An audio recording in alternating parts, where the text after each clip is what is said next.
Get this meeting started. It's regular council meeting of January 3rd, 2022. Allegiance to the flag of the United States of America and to the republic for which it stands, one nation, under God, indivisible, with liberty and justice for all.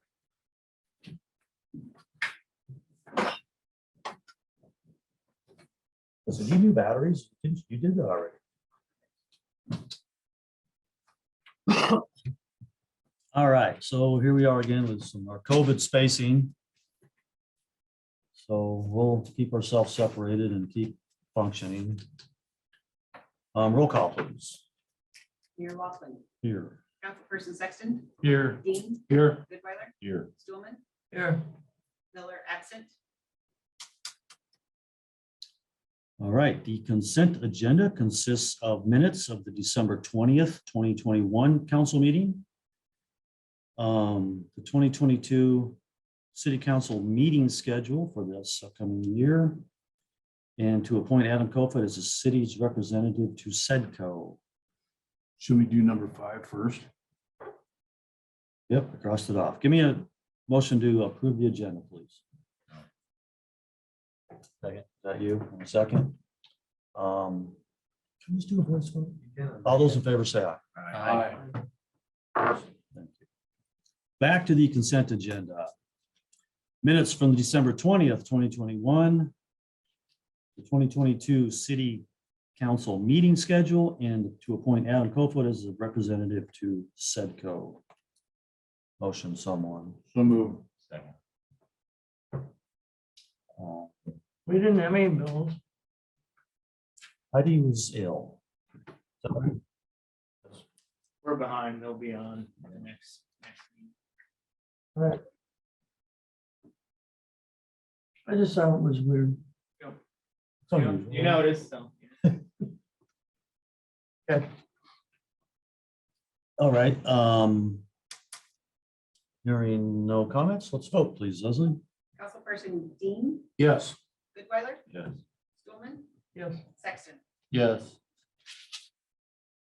All right, we have a presentation tonight from Melinda Kurtz of the Suez Utility Systems concerning the water tower maintenance, a water tower maintenance proposal. Yes.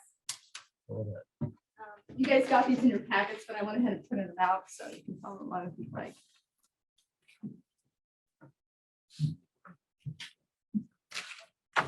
Thank you. Thank you.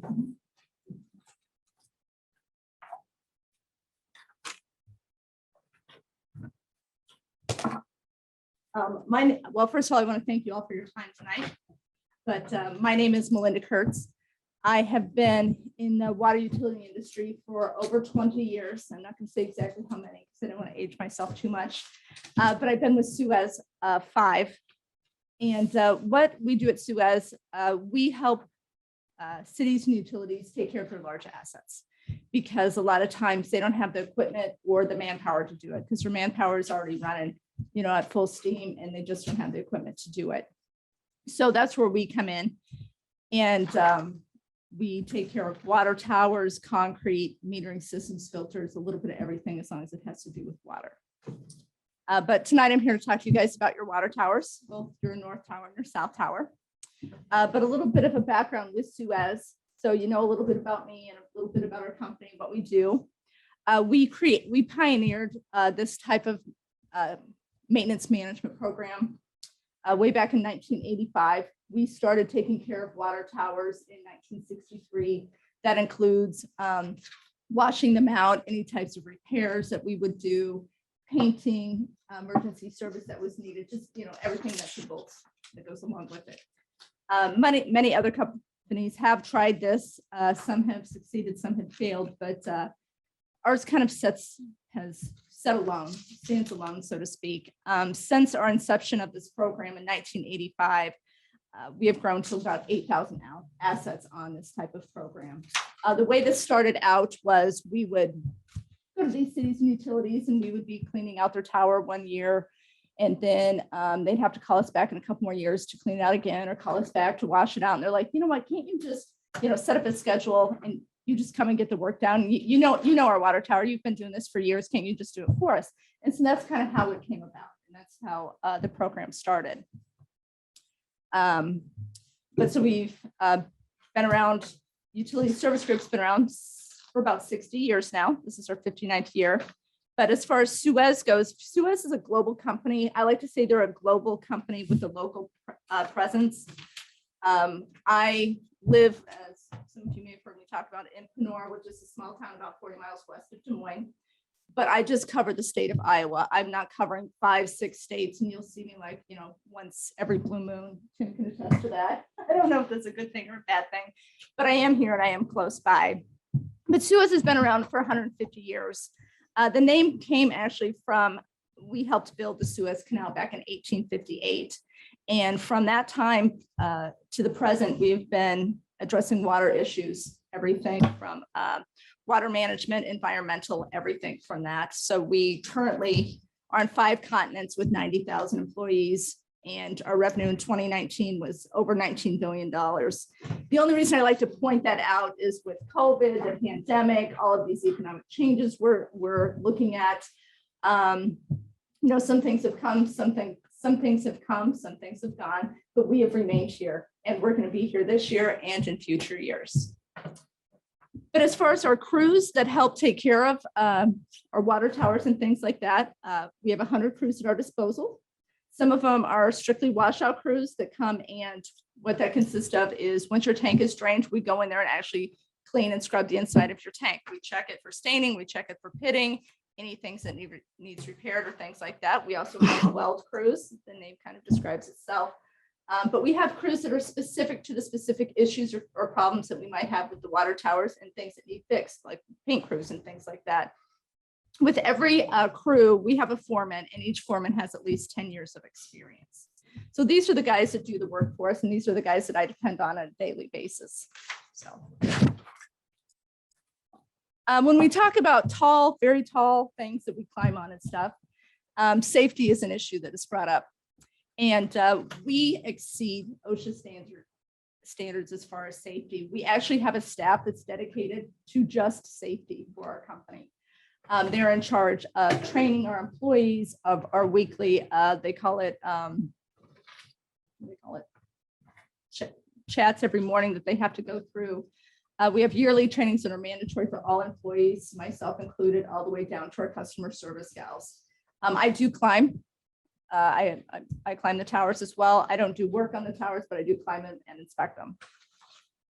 An ISO 9001 certification. I wanted to bring that up. I don't know how many of you are familiar with ISO 9000 cert. Oh, good, you are. Okay, great. We are the only tank management company that is ISO 9001 certified. And that isn't something that looks out for us, that looks out for you guys. That basically what that states is what we say we're going to do, the quality expectations, the contractual requirements, we will do them. We get audits and there's checks and balances that we have to go through. It was a long process to get this ISO certification, and we're very proud of it, and we stand behind it. We also have a staff of engineers that are called upon to look at and review pictures, help us put scopes of work together for the different water towers. One thing that I use them for a lot is cell antennas. You have cell phone providers that probably come knocking on your door all the time. It's like, hey, can I put a cell phone? Can I put an antenna up there? It's not going to be a big deal. I'll just have a guy come up and then I'll give you a check every month. Well, there's a lot that goes into these antennas. They're a lot heavier than they look from the street. There is load bearing issues that have to be taken care of, that have to be looked at. There are issues as far as how the antenna is going to be attached. There are issues as far as cabling. So there's cable not going over the hatches or up the middle of the ladders and things like that. With this program that we have together, that's if Tim gets a call from a cell provider, or you guys do, or they want to upgrade it, they have to come through us. We go back with Tim, but what we do is we have our engineers go through the drawings. They have to give us drawings for what they want to do, and we go through and make sure that they're doing everything properly, that they're going to do everything properly, all the way down from nuts, bolts, where they want to place the antenna on the tank and everything else. That is something that's included with this program. And it's very important, like I said, because there is load bearing issues that have to be considered with these antennas, and also just the cabling and the safety of how they're put together. So that's a benefit for the program. Also, we have what's called Gatsby 34 compliance. Once again, we're the only management company that offers this. And basically what it means is if you have your tanks on a maintenance program, you do not have to depreciate the structure. If you want to borrow against it or something like that, you could borrow against 100% of the value of it, because they consider if a tank is on a maintenance program, it is at 100% all of the time, because it's always being watched, it's always being looked at, and it's always being updated for anything that goes wrong. And we would put the paperwork together for that. Our accounting teams do that for you. So we can, so that if you request that. One of the best parts with this program is we put out a schedule of work on what will happen with the tank. You don't have to work with all of these different fragmented people. Like Tim doesn't have to go to an engineer, that the engineer doesn't have to go to a contractor, the contractor doesn't have to go to the coating manufacturer. We take care of all of that for you. We're in charge of it. So then say your tank does get painted and unfortunately there was a problem with the paint and it starts flaking off. It's our responsibility to get it fixed. You guys don't have to go to the paint manufacturer. You guys don't have to go back to, any of the guys, contractors that did work or anything like that. It's on us. We are the ones that take over 100% risk of this tank when you have it on a maintenance program with us. This program, it covers all aspects of maintenance, including, like I said, the engineering. And it includes all initial renovations, like the first ones we would do once we take the tank over on a program. But then in 10, 11 years, that tank's going to need to be painted again. And with just the basic maintenance fee that you would pay, we will repaint your tank inside, outside. It also includes any emergency repairs. If all of a sudden Tim calls and said, hey, this tank's not looking right, there's water coming out the overflow, I need a crew up there, we will get a crew out here, address it within, what I say is wheels on the ground within 24 hours. We also do touch-ups throughout the program. We could, the inside, outside, the washouts, the visual inspections. This extends the life of your tank. And like I said, it transfers 100% risk to us. It's still your tank. You guys still own it. We just take care of the risk.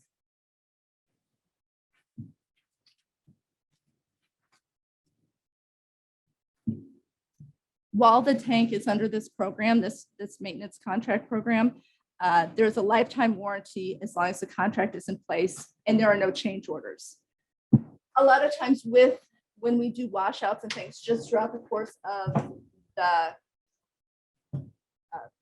maintenance for the tank, it's like screens need to be replaced, gaskets need to be replaced, things like that. That's just routine maintenance that we do when we come and wash out the tank or inspect the tank. You're not going to get an invoice for that. You're not going to get a change order sent to you for the cost of a gasket or a screen or something like that. That's included in the monthly fee. It's kind of like an insurance policy. Visual inspections. We will put eyes. We have crews that will put eyes on your tank every single year. The reason we want to do that is for you guys just as much us, because like I said, we are taking over the risk of that tank. We will do a full inspection. We will either do just strictly a visual inspection, or every other year we will have the tank drained and wash out the inside of it. And we look at the inside as well. Things we look for: paint that needs touched up, if there's any pitting. Along with that, if there's any OSHA standards or regulations that have changed from one year to the next, we have to take care of those as well.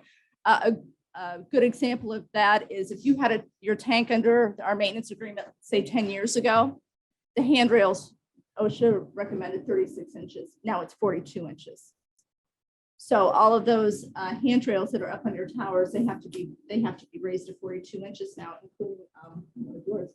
But that would be included with the program at no additional charge.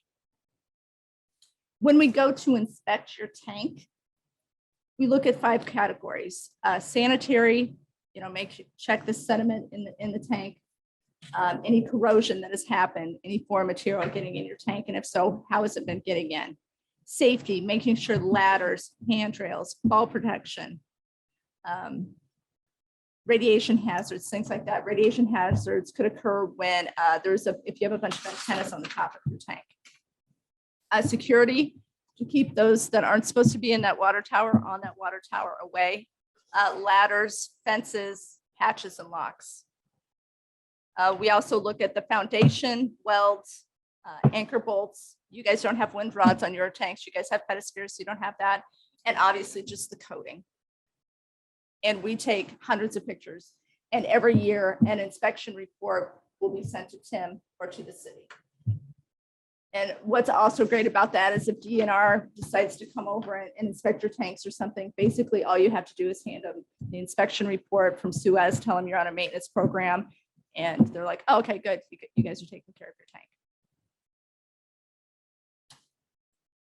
But so basically what this program is for your water towers, it is regular and systematic maintenance, and it's a professional project management. We're ready to do repairs at any time, future renovations, just whatever the tank needs so it stays top notch. We know that these water towers are some of the most expensive assets that you have within the city.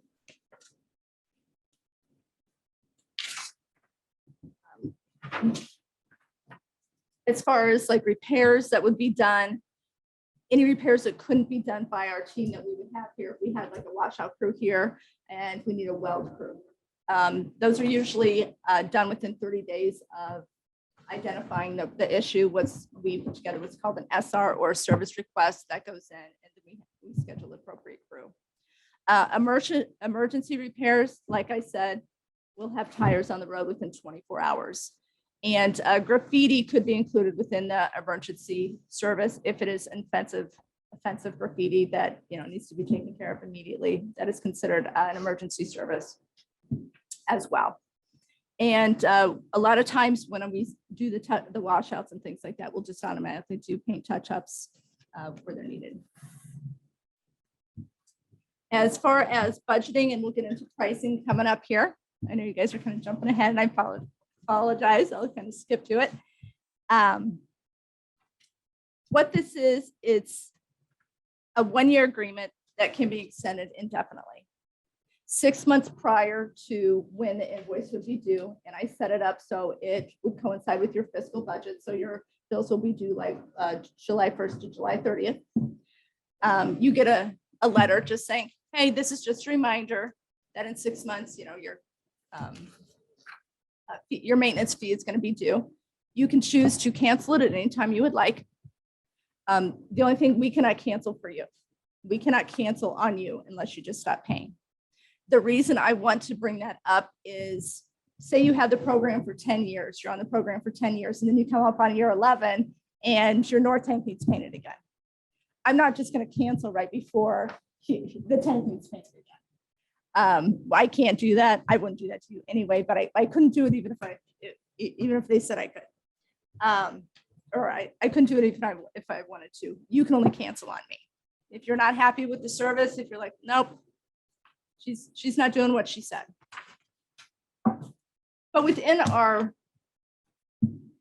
United States, we have 24 service centers. They're all here to do work on towers and concrete and things like that. And we support each other all the time. And aside from just the 24 service centers, I have a team. I'm your local representative, as I stated. We have Joe Taylor. He's our service center manager. And he would be the one that would call, him and his group would be the one that would call Tim to schedule washouts for the towers. Or when the towers need painted, he would schedule when would be the best time to do the renovations or the paintings. We also have Taylor Frazier. He's our project manager and he oversees the crews. He's not here every day during the renovations, but he pops in and makes sure they're doing what they're doing. And also, if every time you can't get a hold of me, if you have a question or if you need another copy of an inspection report or something like that, we have Carolyn Greiner in our customer service department. And she is just over our central region, which is basically Minnesota to Texas, that strip there. And she is in the office from 7 to 4 every day. So she's easy to get a hold of. But now to get to your tanks. I came out and inspected my tanks along with one of our inspectors. His name was Mike Winkler, and Tim was with us. And we inspected both the south tank and the north tank. We went in there, we took a bunch of pictures, did measurements, took paint samples, did mill readings to see how thick that paint was on there, did adhesion tests to see how well the paint could be overcoated and all that kind of good stuff. And this is what we came up for the two tanks as far as scope of work. And I tried to schedule out, I tried to not do everything at once because it makes it a little easier for the budget if we spread out some of the renovations and repairs that need done. So I kind of spread it out between the south and the north tank. But for the south tank in year one, do a visual inspection on it. And in year two, come in, completely renovate the exterior. We would completely power wash it, do any tool. Any hand tooling that needs to be done, then we would spot prime it with a Tnemec primer. We would do one full coat of Tnemec 810 and then finish it with the second coat of it. We would paint and seal your foundation around the bottom. And then you would also be getting a new two-sided logo with a new logo that was given to me. And then a date would be coordinated when all that work would be done between us and Tim. So it'd be all fancy dancy. The repairs that needed done with that tank is to install a new screen and flapper on the overflow pipe. I talked to Tim and he said there's been issues or concerns about freezing with that tank. So we would install a mixer. What a mixer does, it is a 24/7, 365. It's in that tank and it circulates the water. That helps for a few reasons. It keeps the water temperature at an equal temperature from the bottom to the top, and it helps it keep from freezing. It'll also help a little bit with your condensation. That's why you get such a lot of like dirt and mildew on the bottom of the tank. It's basically because the condensation from the tank in the summertime, because there's cold water in it and it's hot outside and we have our humidity. It's just like taking a glass of iced tea out on your back deck or some other beverage. So we would do that, paint and seal the foundation and install a new vent for you. In year 4, then we would come back and do the inside of the tank. That's very important because that's where your water sits, obviously. And whenever we renovate the inside of a tank, we take it all the way down to bare metal. You don't want to leave any type of paint in the, any flaking or anything in the inside of the tank because you don't want any water or moisture to get in beside that old layer and that new layer because that can cause pitting and it can cause corrosion. So that's why every time we completely take it down to the bare metal and start over, we would epoxy stripe paint the weld seams. We would do a 2-coat overcoat and that's about it.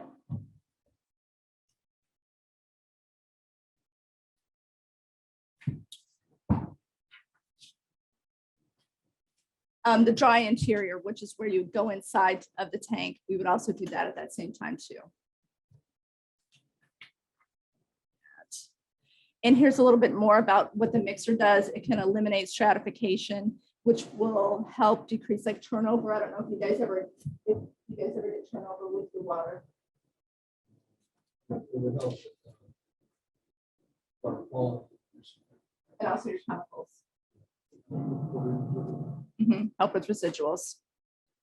And also within this program, you would get one pressure wash between a mid-cycle of the paintings. We repaint the tanks about every 10 years. So in year 5, we would go out to completely rig the tank and pressure wash that outside where I was talking that rain kind of forms from that condensation. A few pictures of this tank. I only put a few in. Like I said, we took hundreds.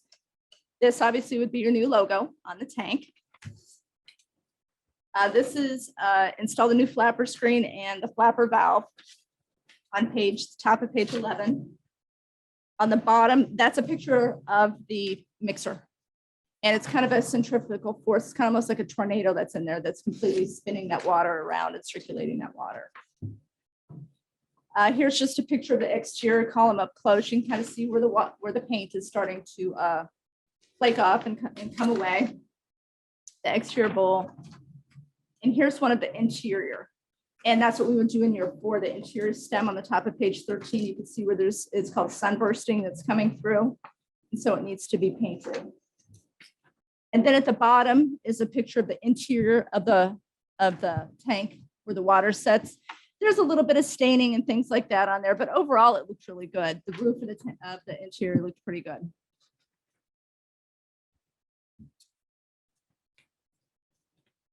So on page 14, at the top is kind of a graph that shows what the cost would be. The first year is just a visual inspection and pressure wash. So you would sign up with us, you would still get your emergency service, but no renovation work would really start until year 2. And that's when we also install the mixer. I spread out those renovations for 5 years. So in years 2 through 6, you're paying for the renovations plus the maintenance fee to have the service. In year 7, once we go to that first pressure wash, it drops down to just what your maintenance fee would be. There's a little bit of an increase every year after that, just to show you that there could be inflation involved, anywhere from 1% to 5%. It doesn't go past 5%. I normally see it at about 3%, so I put this at about 3.5%, because I don't want you to think in 20 years from now, you'd still be paying what you would in year 7. But out in year 12, you'd be paying these low amounts, but you'd still be you'd get the tank painted again. And also with this program, if the mixer goes down or if that needs replaced, that's included with the program as well.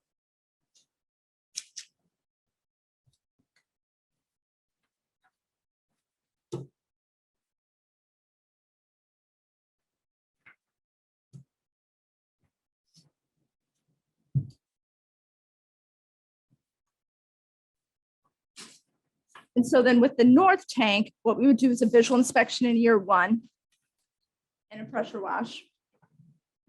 In year 2, we would wash out the inside of the tank. Once again, every year you would get inspection reports. And then in year 3, we would do both the interior and the exterior of that tank. We would take it down and get the inside and outside done all at once. The spec for the interior and the exterior would be the same, as far as the interior, taking it down to the bare metal and priming it and then doing a 2-coat overcoat. With the exterior, we would do a fully pressure wash it and then do any hand tooling and prime coating that would be needed, and then a 2-coat overcoat. Paint and seal the foundation. Once again, you would get a 2-sided, you'd get the new logo on there. We would replace, from some of these pictures that I'll show you in just a moment, the top 5 feet of the interior ladder need replaced. We would replace that. We would install a new vent on this tank as well, and a new screen and flapper on the overflow. And then we'd also install a safety corral at the top of that tank with a 42-inch handrail and toe kick. And this tank would also receive a mid-cycle pressure wash. So 5 years after the outside was painted, then it would get a pressure wash. And then 5 years after that, it would get painted again. So I'm starting on page 16, there's pictures of the north tank.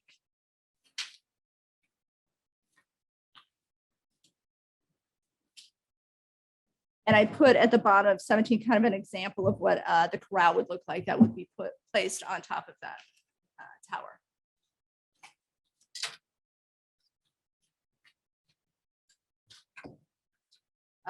Top of 18 shows the interior stem. And once again, you can see where there's like some sunbursting and corrosion going through with that. And then the exterior bowl.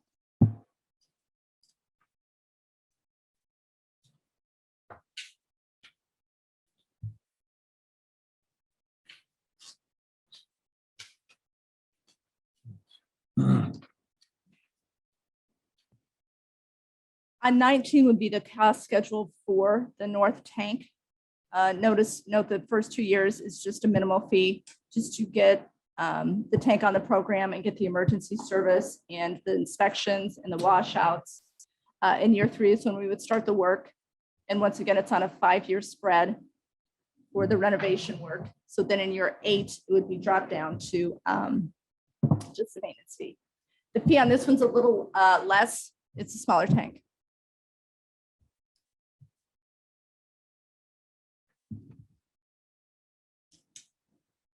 And if you go to the very last page, it shows the cost schedule for both of them combined. So it gives you a little better idea of what we're talking about.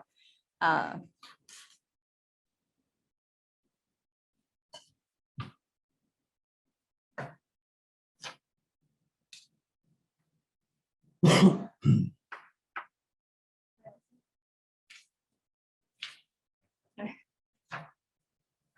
have went through this with both Tim and with Matt, and we've had discussions about it. And they've asked me questions, and we tweaked things a little bit. And this is the final product that we came up with. I have some questions. Okay. Have you worked for West Branch before? I've not worked with West Branch before. There's some neighboring towns I work with currently, Mount Vernon, Coralville, Hiawatha, Riverside. Just to name a few off the top of my head. This is these 2 tanks only, no underground tanks. Correct. Will your work take the place of, I don't know how much our city engineer gets involved with our tank. That would take, yeah, our engineers would take, yes, they would. You mentioned if parts need to be replaced, such as screens or whatever, who pays for those? Screens, we do. Um, Yeah. And any future payments for any future repairs that need done once you're put on a program after the initial upfront renovation, we handle all of that. You'll pay for the parts. Yes. Parts. There are no change orders. You're not going to get, I'm not going to nickel and dime you with every screen or gasket or anything like that. That's part of the program. Does your work involve work that our guys do normally? From what I understand, Tim has to schedule it out. One thing that we normally do. Envision inspector myself. That's about it. How often would you climb? Once a year. Once a year. Unless you call us and there's any repairs or emergencies that need done or any follow-up work. Yeah, once a year. We will have eyes in your tank at least once a year. How old are these tanks? You know? So the north tank is 1979 and the south tank is 2007.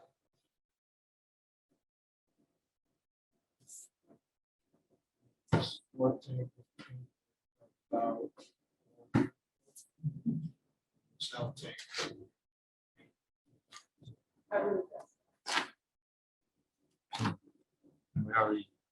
We're already thinking that we already have a kind of schedule that the south tank is gonna get painted. South tank will be painted first. It needs it more. The north tank, you said? The South. south, if you look on page, top of page 12, where you see where the paint is like pulling away and stuff, that's like that all the way up the bow. And on some of the bowl too. So you the paint, when you paint the tower, it makes it look nice, but it also protects it.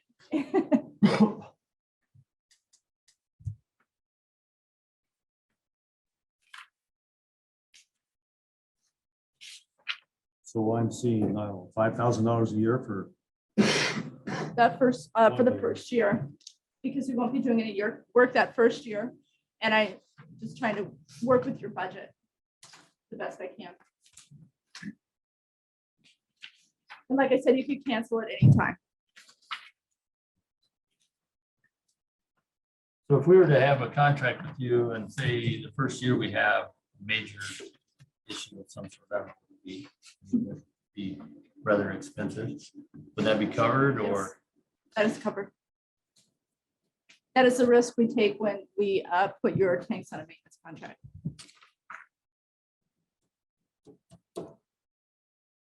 like insurance, I suppose. Yeah, it really kind of is. I've described it as that before, but My counterpart says it's really not because we're doing work on the tank every year, whereas insurance doesn't necessarily do that.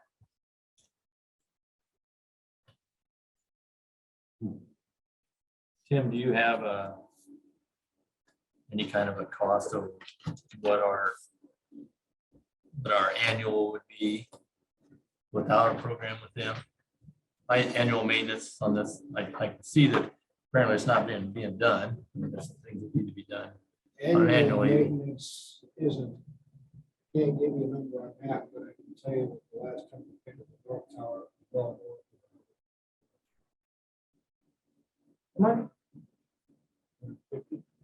That was about per hour. Goes without any ocean upgrades. That was just sandblast inside and out. So the other option is to come up with that money up front.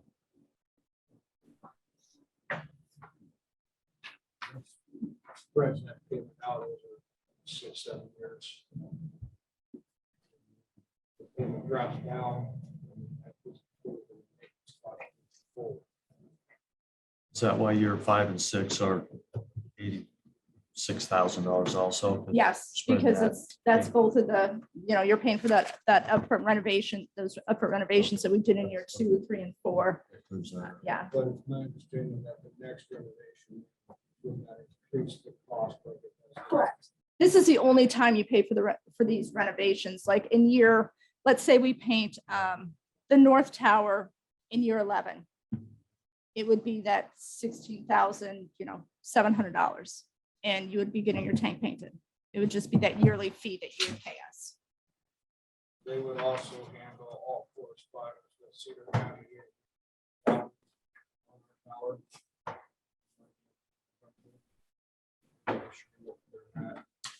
I think it's difficult to find a ladder to get up there. Access the hatches. But she said making sure that the wind load is suitable for the corral that's up there. Those should be going away here in the next Yeah, couple of years. the communications towers may disappear. So we're also looking at making some upgrades to our water metering system, utilizing towers also.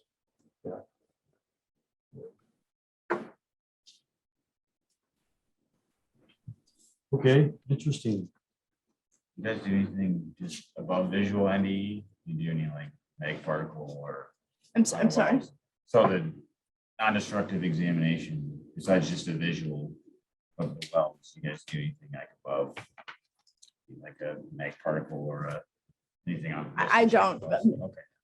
Not I'm my an engineer division. by like- trade. I do this. Okay, It's just okay. curious. Yeah, I have no idea what you're talking about, so no. Yeah, it's just another way to check. Gotta be the honest. wells Without Sure, doing sure. anything destructive. Maybe our environmental group does it or something like that, but that's a whole different division from what I do.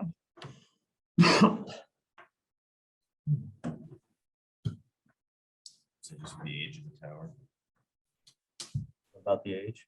So just with the age of the tower, you can check the welds when the paint's off to make sure you don't have any Through and through deterioration. cracks, Right. deteriorations. Virtually something like the pipeline does. Yeah. Yeah, all you do is they spray it with magnetic particles and it gives you a picture of the welds, whether they're in good shape or not. Oh, you That's said actually- welds. I thought you were Yeah, no, saying, the welds I thought you said wells. No, the like- welds. Okay. themselves. The internal welds. Okay, I don't know what, this is interesting, fascinating. Okay. Um, Be nice if this could fit right into our budget without having to raise the water budget.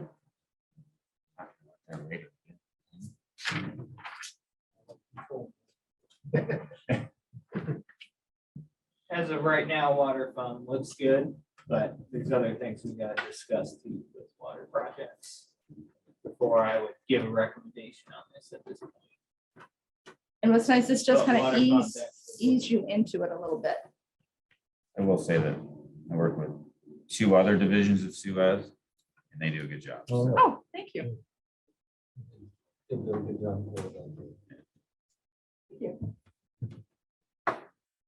I never worked with this exact one. I know there's several, but. Yeah. So one. So. Okay, yes, Matt, you have anything to add? I guess Tim brought this to me and I was looking over it and we met with Melinda again and went over it, and to me, it makes sense for us to be able to maintain our towers, and some of the stuff they're going to do are things that we don't get to because we don't have the manpower, the time, or the skills to do some of that stuff. So it'd be nice to have those things done and maintain our towers better.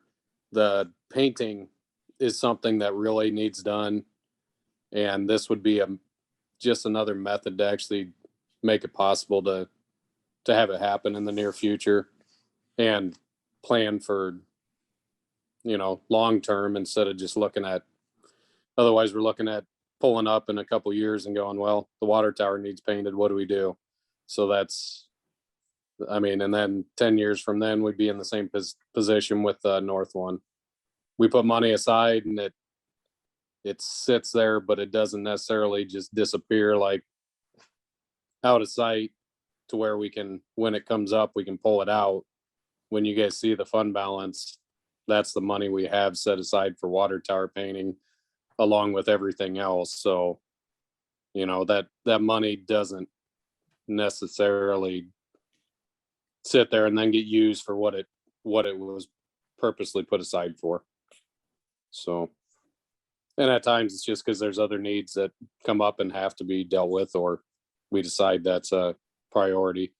This would just be a tool for us to use to make it a little easier to make that happen when we need to. So, Matt, I've got a question for you.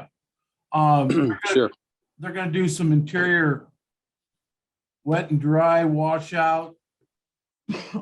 What, do we do that now? Yeah, we have our towers cleaned we're on like a 3-year cycle.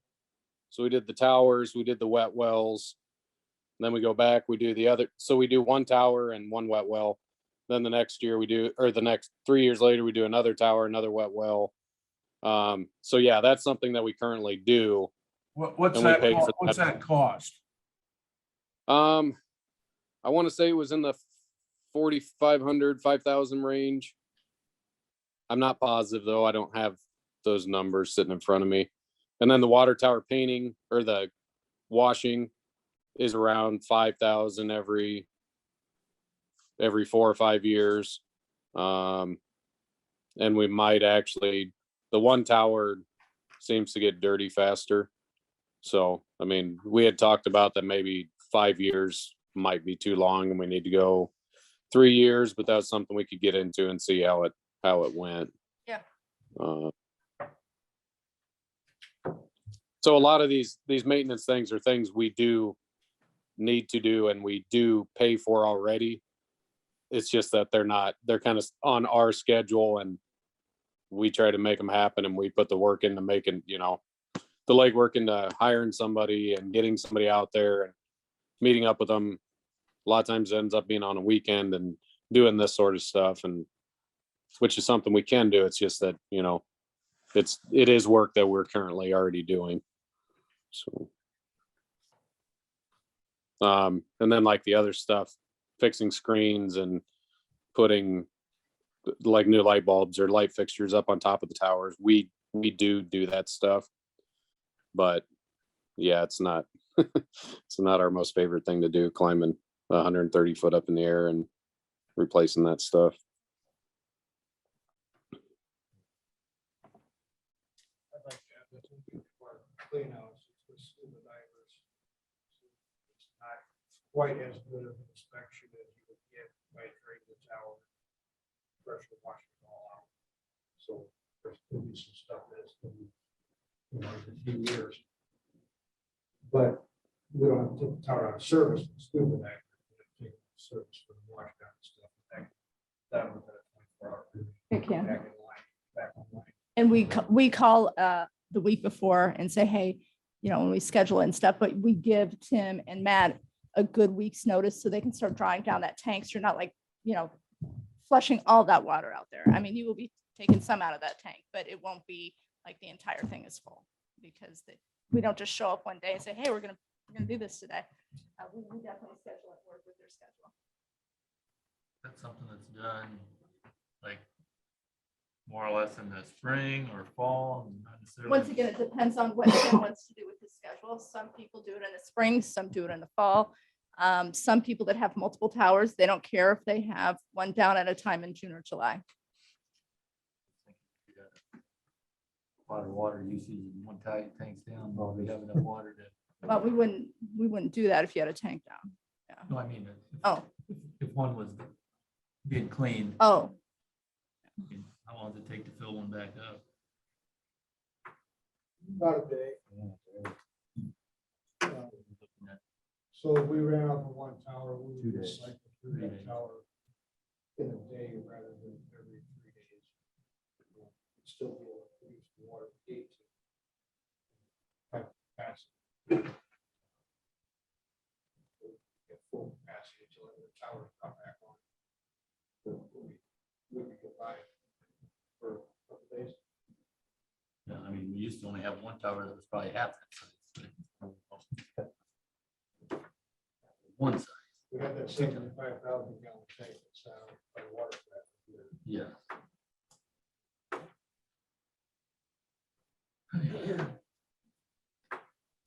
Okay, I guess, thank you very much. We'll. thank you for your time. I appreciate it. Consider. Not sure what our next step would be. Yeah, at some point, we'll bring it back up for trying a resolution agreement. So We need to talk through it with our budget, get our, Go through the budget so first. that's March-ish, probably before we get our budget settled. Okay, thank you. All right, we're gonna move on. Item A is to accept the resignation of Doug Klein from the Park and Recs Commission. Motion, someone? Nick? Second, Jerry. Doug lives north of town, a few miles. He's been on the commission a while. I think his time commitments being harder for him. Any other comments? We have somebody to replace him, or how many, we're I already think we're short on missing. Are parts. we missing two, Melissa? No, this is one. We'll be missing one, and I have a couple people that have shown interest, so Nice. Okay. hopefully next meeting we'll have an application in front of you. All right. Okay, thank you. All right, we got a motion to accept in a second, so go ahead, Leslie. Councilperson Goodweiler? Yeah. Sexton? Yes. Stulman? Dean? Yes. All right, item B is a number of appointments. I guess I'll go through them and then I'll have a motion. The mayor pro tem would be Colton. West Branch Times is the official paper. West Branch Animal Clinic is the animal control facility. Beechster and Kim, Dave Schekinger is our city engineer. Reappointing Ryan Bowers to the Planning and Zoning Commission. Reappointing Dr. Alan Byer to the Animal Control Commission. Reappoint Ashley Wildman to the Animal Control Commission. Dana Gayfeller to the Historic Preservation. Tom Berger to the Park and Rec Commission. Brian Pierce again to the Park and Rec Commission. And Jenny Unbury reappointing her to the Zoning Board of Adjustment. Give me a motion, someone to approve all of those, please. So moved. Second. Second by Jerry. I have no objections, so any other comments? Go ahead. Councilperson Dean? Yes. Sexton? Yes. Stulman? Yes. Goodweiler? Yes. Okay, third reading of ordinance 786. Traffic in vehicles, chapter 69, parking regulations. This is Parkside Hills, I believe. No parking regulations at Parkside Hills. We don't have our map, but that's what it is, correct? Did I get a motion? So moved. Motion, please. Second, Jerry. Hearing no comments, let's vote, please. Councilperson Dean, Yes. Sexton, Yes. Stulman, Yes. Goodweiler. Yes.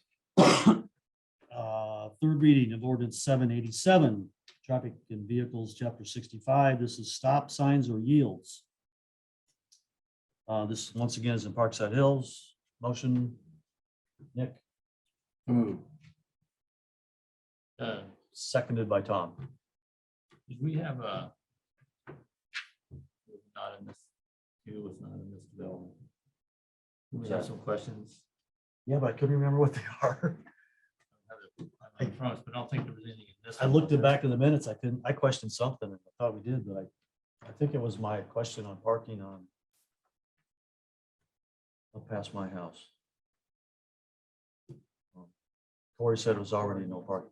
Oh, Is there any That's- parking on your- That's what I questioned. Yeah. it was So just that got construction answered. traffic. Okay, this is Parkside Hills, right? Yeah, Elm Street. Chestnut, okay, no more comments, go ahead. Councilperson Goodweiler? Yes. Dean, Yes. Sexton, yes. Stulman. Yes. Second reading of ordinance 789. Traffic and vehicles, chapter 69, parking regulations. This pertains to Cedars Edge and Meadows, Latham Ridge. I really like that map last time. Okay, motion. So moved.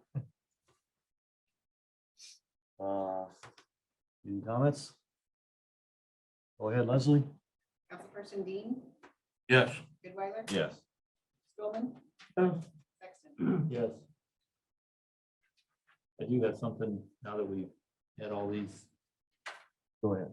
readings, there are some areas. I know there's one in Greenview that we've talked about years ago. On the wide, there's no yield sign there, and it sometimes could be very confusing for one traffic to yield to the oncoming traffic, so At both those corners, both the Ys, yes, circle in, yeah. somebody needs to have a yield.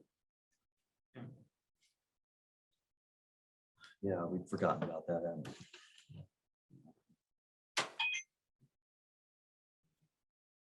Okay, Give you a Sec- call later, Gary, and we'll direct staff. Just so I know where you're talking When you're coming in from the north, where it winds off, there should be a yield sign for those coming, from the One way or the other, yeah. yeah, from the from east, the east, should have one there, and then once again from the which east. turns the corner there, down by my house, by your old house. All right, second reading of ordinance 788. This is adopting the code of ordinances to the city of West Branch. Motion, please. So moved. Next seconds. Not much to talk about here. Go ahead, Leslie. Councilperson Dean, Yes. Goodweiler? Yes. Stulman, Yes. Sexton. Yes. Speaking of ordinances, seems the news has really been harping on Iowa City and Cedar Rapids on their snow removal and sidewalks. We happened to look it up tonight, and we only have an ordinance that says you need to have them removed within 24 hours. We have no penalty, we have no cost of what that would be to a homeowner that, Actually in our schedule of fees. I thought we billed people We every, do. rarely. It's in our schedule of fees. does it need to be in the ordinance? It does not need to be in the ordinance, just needs to be in our schedule of fees, which is posted on our website, also here at the city office. And it's so much per sidewalk. I think it's like $50 per sidewalk. Swear, yeah. So if you live on a corner, is that 2 sidewalks? It's 2 Yep, sidewalks if you it live on a is. corner. That's correct. We went through the schedule don't have any of fees a few years ago before we actually did the codification, and each area was to look to see if there was anything we wanted to increase, if that was not requested to be increased. But I know it's been in the news in the last couple of years about the different cities and how much they charge, so we're pretty cheap. Yeah, if we're only charging $50 and Cedar Rapids is saying the contractor comes in, it's up to $300. Yeah. Ouch. And I was We do thinking, try to educate people. We did put a notice on the Facebook page, and last week we always give them winter weather reminders, and sidewalks is one of them. We direct them back to the code to remind them that they need to clear their sidewalks or they are subject. to I don't know if we've had much of an issue so far this year, but Not yet. hopefully with all the, everything that's been in the news lately, that people are being aware that they need their sidewalks clean. Yeah, there's been a few consistent violators in the past. I don't know about lately though. All right, let's move on. Item G, resolution 22-01. Adopting a policy authorizing the finance officer or city clerk to pay certain bills prior to the city council's approval. Motion, please. Second. Nick seconds. We do this every year, right?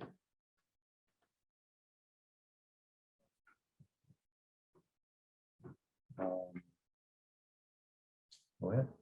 Councilperson Sexton, Yes. Goodweiler? Yes. Dean? Yes. Stulman? Yes. Resolution 22, I love the new numbering system. 2202, setting the standard mileage rate for the city officials and employees of the city of West Branch. Motion, please. So move. Second. 58.5 a mile. Gas ain't getting any cheaper. That is, went down. Not in West Branch.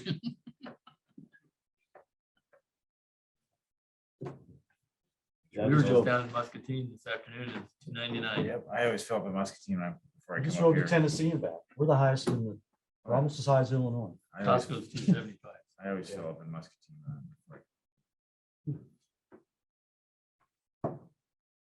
Did I get a motion? Yeah. Go ahead. Councilperson Dean? Yes. Goodweiler? Yes. Sexton? Yes. Stulman? Yes. Resolution 2203. Setting strategic goals and priorities for the city of West Branch for 2022 and beyond. Motion, please. So move. Nickel second. We saw this last time, I believe. I think it's great. Do we need to have another discussion about the roundabout? Yes, we do. That was what I was gonna bring up. That's Where correct. are we at? Roundabout. We're about ready to get screwed by Johnson County. So the roundabout, the engineers found a old 2080 agreement from the 70s that pretty clearly stated Johnson County was absolved and we are responsible for Improvements and maintenance updates. and reconstruction. That might have been the word, reconstruction. For the whole road.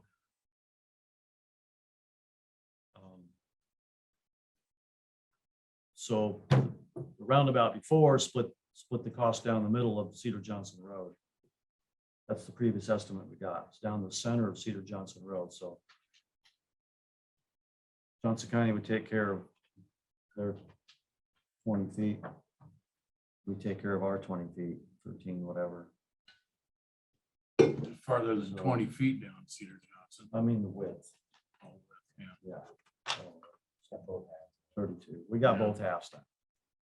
Imagine that's to the center of Hoover Highway. Or maybe it goes all the way, I don't know, if it includes South Cedar Johnson. I don't know. Do you have answers for us? Dave might have any. Dave, what did, you know anything more, Dave, than I just explained?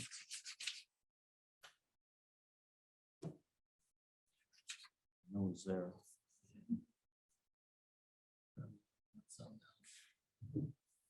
He's probably answering someone's question. They have a meeting tonight too? When?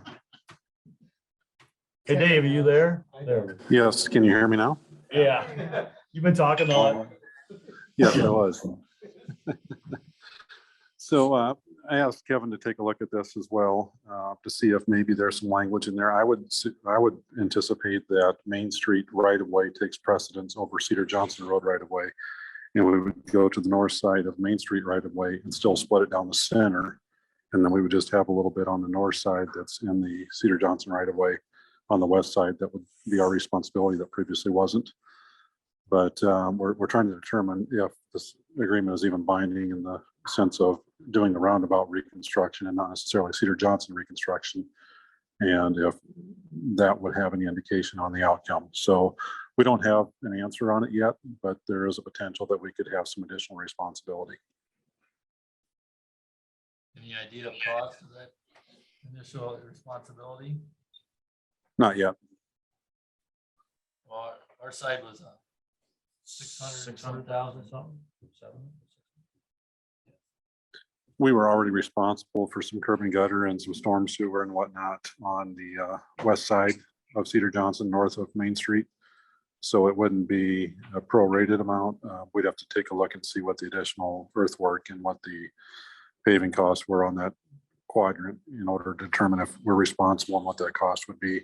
We did get some numbers last week while I was out, and I did forward those over to Adam and to Kevin today to take a look at it. So we're working on it, but I just don't have enough information to give you a good answer yet.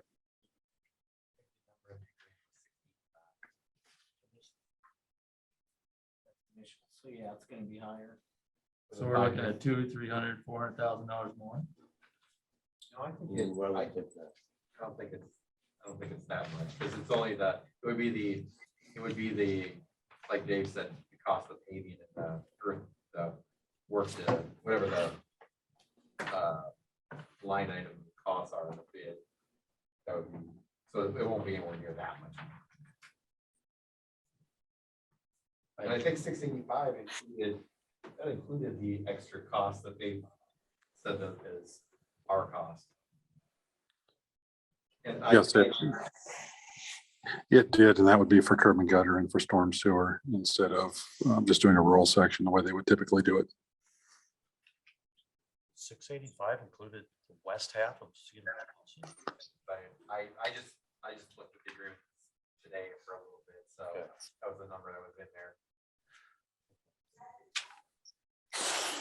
So we're, The 5% contingency.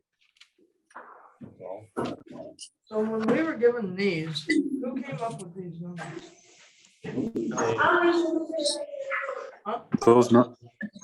Those numbers were based off of estimates that their engineer had put together, and then we had modified them based on looking through the information and making some adjustments to reflect better what was actually going to occur. And that was also assuming that we were splitting Cedar Johnson down the middle, but we had some responsibility for the curb and gutter portion of that, and also the storm sewer and intakes. So Johnson County didn't look at these numbers before we got them? Because in my opinion, these numbers Johnson County gave us. So why are they changing, or how are they changing them now? They're stating that that agreement that they found and found a recorded copy of is now binding. There was a copy that was floating around earlier that was not recorded. And they didn't come across a recorded copy until just recently. And so now they're stating that that should be enforceable. Have we signed anything with Johnson County about this? Have we signed any documents? You got the 2080 agreement basically today. we're just responsible for a little more real estate. So what if we don't? What happens if we don't? Kevin, Don't do what? if we don't agree? They won't do the project then. So they'll stop short and be done. It'll be about a few hundred yards short. Are we on the My hook, opinion, are we so on the be hook it. for any of the engineering costs? We might be, Yeah. probably. Would be. So not only are they telling us that we are more responsible for more of the intersection, that we are probably now more, our engineering costs are gonna go up too, because that's part of that part of it. So realistically, we're $300,000-$400,000. I would have to, I don't know, I don't have an estimate of how they broke that down, so. But I would agree with Dave, you can't go into the Main Street right away and say that. Intersection is, so you get to the right of way line. And then we'd be responsible for like Cedar Johnson, north of the Main Street right of way. You can't split it down the middle, down the Main Street intersection, because that's not the Yeah, main we're road. 3 quadrants of that circle are ours. Everything but the southwest corner might be theirs. Look, the city limits would be the center of Cedar Yeah. Johnson Road, right? Yeah, I mean, So yeah, Johnson- so in theory, it should be Oh. half and half. The For the third- intersection part. Yeah, so Oh, Yeah. I understand this right, the intersection on Main Street. The west half of that is in Johnson County. Yep. The east half is in West Branch. So okay. I see it. the part that Johnson County is now asking us to take care I of is see. the section of Cedar Johnson Road, Another quadrant. all of Cedar. Johnson.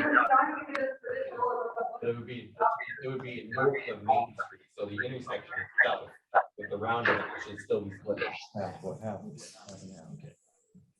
So you're not getting, we're not paying for the whole intersection either. They should still have to pay for half the intersection. But they're saying what the agreement, I'm guessing that's something where the West Branch got $5,000 worth of work done and they gave up the whole, I mean, that was an agreement that nobody should ever sign. Unfortunately, they're all gone. But they're all gone, you're right. But they, I mean, to me, you can't claim that the intersection itself, once you get the Main Street right of way, that Okay. that doesn't apply. Okay. Okay, so 10,000, okay, 10,000 for, I guess that's gonna cost us a lot now. I thought it was 2,500. Okay, so that makes more sense. I thought we were looking at the whole Yeah, I intersection. was too. To me, and I think that's what Dave, I would argue that Cedar Johnson Road starts at the north right of way line of Main Street, or what is it, F-44, or whatever it's called. So Urban. let's say Johnson County doesn't agree with that. We're going into court, right? Well, you're not gonna go to court, you're not gonna sign the agreement. So there, Well, if we want it done, so, I mean, if we want it done, something's gonna have to happen. Well, it's, I mean, to me, that's a ridiculous argument that the intersection would be included in that. Because the controlling street is not Cedar Johnson. Well, here's the way I look at it. This whole thing started clear back in October of last year. Not this last year, the year before. Johnson County brought this to us and said, we're gonna come to your city and we need answers right away. They give us four different options. One of them was, 2 of them were roundabouts and 2 of them were straight through. $400,000 cost at the roundabout, 300, almost 400 on the other one.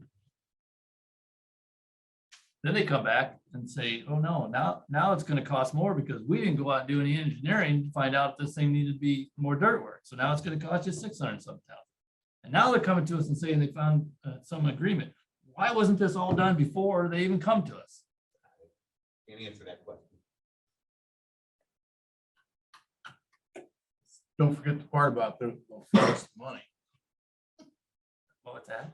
Don't forget the part about they'll front us the money for 3 Oh, years. yeah, that's right. We're gonna do a 28 agreement. They were gonna help us. Well, remember they said we really didn't have any residents of Johnson County. Yeah, that's when I clicked off Zoom. Yeah. That's where I said something. so we'll have a tough decision to make eventually. But what do we need? We need solid numbers, I guess, from somebody. So, and the agreement does say that if it goes above the cost, goes above the We cost, can, we can reject it. Say, and we're not taking that bid. Either party can do that. Right to refuse. We have the right to reject the bid. In the agreement, it's the way it sits now under my cursory review. I have a feeling it's gonna make us look terrible if we reject it and say, well, don't I do don't know it. how it can. gonna make Johnson us- County make is us not look like giving us crap. all the information we needed for the very beginning. Every time they brought something to us, it's been more and more and more.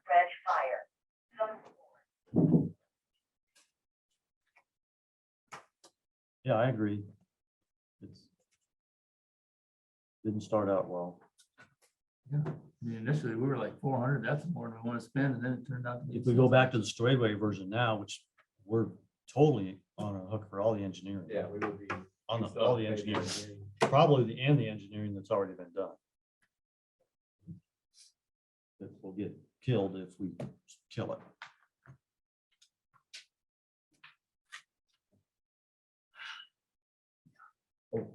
We'll talk about it in budget talks, but they want us to let it out for bids, but we'll keep going on two fronts, I imagine. We'll be on the hook for some shared engineering costs regardless, but Regardless. that may be a cost that's worth figuring out what it really costs. Like, that's just, it's part of it. They're not gonna bid it out like this if they don't even agree with us. We just need a little bit more numbers to hopefully help make a decision. All right, I guess another question I would have is, would they still be going with, let's say we decide we're not gonna do, the cost of it's too much for us to bear right now. We don't do the roundabout, we don't do the intersection at all. Which project does Cedar or Johnson County do? Do they do, like, we're gonna possibly do a roundabout, or do they do the turning lane, which would change the direction of where that? I think they would stop. They would stop it. They would short. stop They west won't do- of Kevin's house. They've already said that. They would just kill it. Yeah. 500 yards west. They'd be done. So that doesn't get our hills taken. So care they'd of. be liable for any incidents or accidents 500 within that 500 feet because they didn't complete the project in their. No, it would be a tie-in, just like the tie-in that's there now. It would be blended in. Where, do they not have to Not after what? come to the county They line? can stop wherever they want. They can- I just wasn't, I couldn't Yeah. remember if they They were, can- They'll, like I said, I think they'll stop west of Kevin's. I knew, I was just trying to remember. Yeah. Right now, they're just, the bid is out with Kroll and the bid is out to stop down there in the bottom of the hill west of Kevin's. Right, that's where it will end if we don't agree to go farther like this.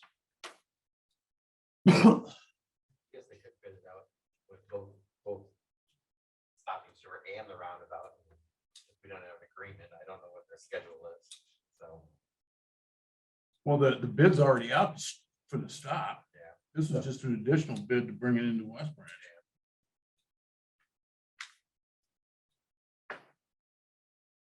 Okay, there'll be more discussion, I'm sure, on that. My opinion, that'd be great. They stopped it. Wouldn't cost us, we can actually fund our projects that we have already. We don't have to come up with that extra 400,000 or whatever. I don't think it'll be that much. But what do I don't know. All right, Dave, keep doing your thing on that and keep us informed, please. Item J, resolution 20. We still have to vote on that. Oh, we do. So strategic goals. Any other comments on that? I just say expect in February, once we get through the nuts and bolts of the budget, we start some of that salary surveys and all that. I want to take a look at what other communities look like. And we'll talk a little bit more about comparable communities at the work session. Because I did compare our tax rates to theirs and, so I'd like to use those same cities for salary surveys, so come February, we'll start hitting some of the strategic goals.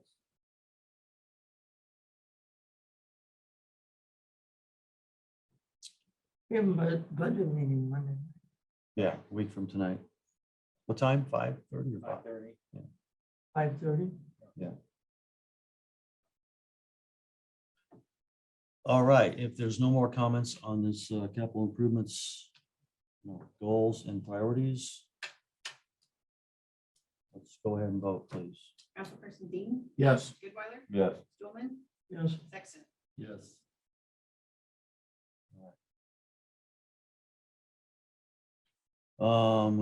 Resolution 2202-04, accepting the I-80 water main relocation project as substantially complete. Motion, please. Gary, Jody.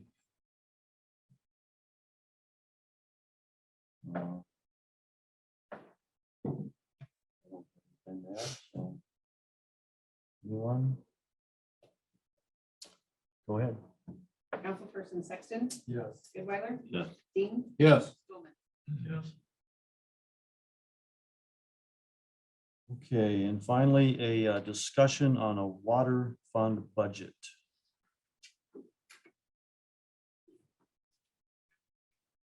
Me, I was gonna try and just show you guys the format of what you're kind of will be looking at on Monday. And then it's pretty accurate, I guess, but the first thing I just wanted to start you guys off with is I'm trying to give you guys a picture of what budgets will look like in each fund from, it's gonna look more complicated come Monday. This is only 5 funds, but you're talking, we've got 20 different funds. So I just wanted to show you 5, but the first initial is projected beginning balance. This is assuming we spend every single dollar that we ask for. This budget we're in right now, and we receive every single dollar we assume. So there's some assumptions in there, but I'm trying to get it to be a science in the next year or two, where we know where we're ending at, what's in our balance. We know what we've got obligated. So if you look at the 13 water funds, it's got the projected balance starting next fiscal year at roughly 250,000, revenues at 650,000, expenses plus, and I've got 108,000 that's projects, such as still paying off some of the water tower, plus there's a couple other projects in there. So the real to from fund balance is we're looking at a positive 140,000, give or take, a couple dollars. So if there's one fund we have that's in really good shape, it's our water fund.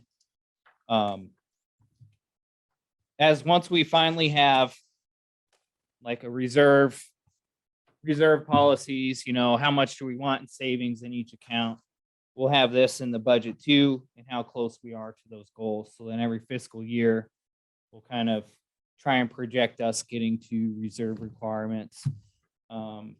So just showing you a couple of those things, and then revenues will be in green. I didn't color code what I printed, but revenues will be in green, and then expenses will be in purple. And I'll try and have these together. So when Matt comes in to present, stuff that's in green for water would be him talking about revenues, which normally I'll be the ones talking about revenue. And then the purple would be the line items as expenses. I'll try and summarize the bigger parts or bigger changes. But I feel it's our duty to help you guys understand what's in the budget, what are the expectations, and then just kind of create a little bit more transparency in what's going on. Again, I don't want you guys too fixated on, are we spending 1,000 or 1,500 on office supplies? But you should probably have a general idea of what's in the water fund budget and what's coming out of it. Just so you guys know why we're doing so well in water fund. Revenue wise, we're growing, number one. And so we're getting more water usage. Number two, those water connection fees, we're charging those now. We used to not before. And I even budgeted that conservatively, and we're still at plus 140,000 in the budget. We'll talk a little bit more on the expense side. Salaries. I'm trying to get a little bit more accurate picture of where wages are going. 50% of my wages were coming out of water and sewer, and there's no way I'm gonna spend that much time in water sewer. So when you look at this top item on salaries, even though we're projecting increases in wages, we're actually seeing a $20,000 decrease in salaries and wages. I'm trying to help better represent how we're spending our time. Hopefully we can fund projects a little bit more accurately. So between that, better representation of expenses, that does hurt us a little bit more on the general fund, but I think we need to budget our staff time a little bit more. I want to say a little bit less tricks involved and a little bit more transparency in what's involved. So I even included $30,000 in an increase in utilities to inflation in the water fund. We've even got set aside Matt's got coming out. We've even got chemicals coming out at higher rates, and we're still looking okay in the water fund. So can we absorb this maintenance program? Absolutely, 100% certain we can. The question rather is, do we do that program or do we save a little bit more for East Side water mains? That's more of a discussion that you guys need to have on the big picture level. But can we do this program without raising rates? Yes, we can. So my question is, being as we know, she pretty much laid out how much this was gonna cost over 10 years. Yep. So can we actually do a set aside in the water fund where we don't touch that money? Yep. And we can pay for this over 10 years, you know what I mean? Well, it'd just be part of the budget. I mean, it would be a line item. Technically, it'd just be a line item because we're doing, even at its peak of 80,000, if we're sitting at $140 to play with. we can Yeah, still but see, fund. what's happened in the past is Yeah. we start out setting aside, but we always end up pulling it out. That's what Matt said. Huh? That's what Matt said. Or I know, that's what I mean. It's been a Set problem it for aside years. where we do not touch it. We can't touch it. I don't know if we have to make a resolution or what. It'd be really But- hard to set aside when they send us a bill. I mean, the difference is we were trying to save money to paint a water tower and nobody was holding their hand to a fire. I guarantee you she's gonna want to get paid. So we're gonna get a bill regardless of whether we set it aside or not, so we'll be paying for it if we say yes. It's a little bit different than how we were doing it. Versus before. it setting aside and we have a water main, Yeah. 80 water main breaks one winter. So if we There have goes one the break, water. we're gonna have to fix it. She's still gonna send us a bill. So either way, we're gonna be paying for it. So it's a little bit more than just, hey, let's save 10 grand in our piggy bank and then you break it when you need it. I like having a light item better than. Yeah, I'm just saying though. It's a little bit different because she will come asking for it where they didn't paint it, they're not gonna ask us for it. So the East Side Water Main project is on our radar. There's no number in this budget for any help on that. is there? Correct. That would be in capital projects. Anything that's gonna be, over 100,000, that's not equipment, will probably be in capital projects. So I've got all those in there, so we'll still need to discuss how to fund it. What I'm trying to get is an answer as to how much can we get out of TIF and water fund and anything else, subtract that, and if there's a remaining balance, do we bond? Do we raise water rates? I'm trying to get those answers for you. I may not have those for you on Monday, but I may ask you, what's the max you guys feel? Is $40 a month the max you want to raise anything? So when me and Maggie are doing the math and it costs $80 per household, we may have to say, we're not doing it. It's too expensive. So I just don't have all the numbers and pieces put together. I may just need some hypothetical authority from you guys to hopefully finish a final project and give something to you guys. I may not have a perfect discussion for you on Monday, but that was the plan. But holidays and when I started haven't been ideal too. So, but we need to know soon. And the reason why I need to push that soon is if we're gonna raise property rates, we're gonna have to do it in February. That's just no way around that. So, Probably had a good chunk in water too, because we were actually raising all that money. Sewer Water, plant? yeah. No, that's total sewer. That's sewer, not water. That's all, only sewer. Yeah.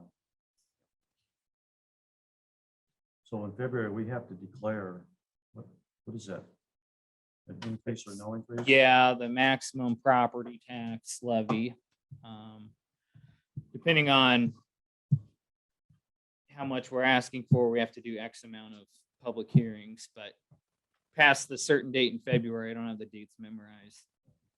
Can't ask for any more. So if we were to change our mind and say we don't want to raise property taxes and come June, you guys say we want to use property tax to pay for it, we're gonna have to wait until next February to do it. So there's a time crunch to know that answer by February here.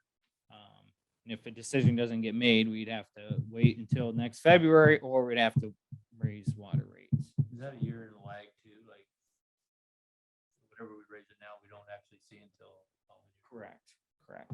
Yeah. Yeah. If you raise taxes in this current budget, the 22-23 budget year. We wouldn't see most of it till People don't the pay their next taxes 6 till- months and then the 6 months after that. So, yeah. Okay,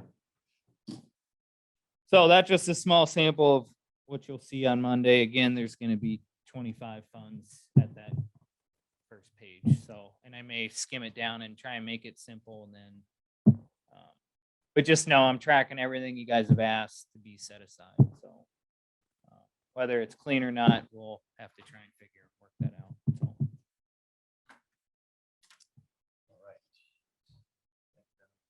You're welcome, and I'll try Thursday to get something out to you, but may not work till Friday, depending on how department head discussions go this week. When you going back to Gardner? That's a good question. I texted staff and they haven't said they needed me at this point, but I did give them a timeline, I think, of 10th, maybe. Otherwise, once we get past the 10th, it's gonna be, me working with you guys. So they've got a couple days to tell me they need me or not. Just one day. That's One or it? two, depending. 1 to 2, right. If they wait too long, then I'm not coming. That's part of it. Not that I don't want to help them out, but when you guys make suggestions, then I'm gonna have to, make some changes in what we currently have. Heidi and I's first budget, so it hasn't gone fast already. It's spent more time than I anticipated. So that's the way it is. I personally, myself, appreciative of getting our agenda on Thursday and not on Friday at 12 o'clock midnight. And we'll try and hit Wednesday. I know it's one thing that I've talked to some of the council members about is Wednesday. That way it gives you a Thursday, Friday, if you got questions. Hopefully answer them on Friday. If not, we can figure it out over the weekend and give you answers.